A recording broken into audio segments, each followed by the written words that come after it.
Бұл кітап алғаш жарық көргенде, оны оқу үшін шопандар бір қойын беруге дайын болған деседі.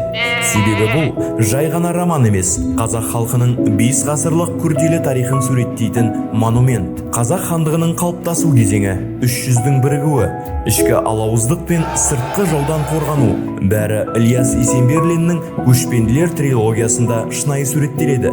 Мұнда сіз Игра престолов интригасын, 300 спартандық фильміндей шайқастардың куәгері боласыз.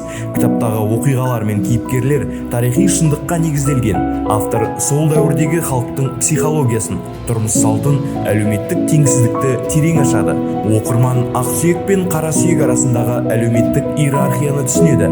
Тарихты оқулықтан емес, жан тәніңмен сезінгің келсе, осы кітаптан баста. Бұл ұлт тағдырын, елдің болмысын, өткеннің сабағын көркем тілмен жүрекке жеткізетін шығарма. Бұл тек роман емес, ұлттық санаға айналған эпопея.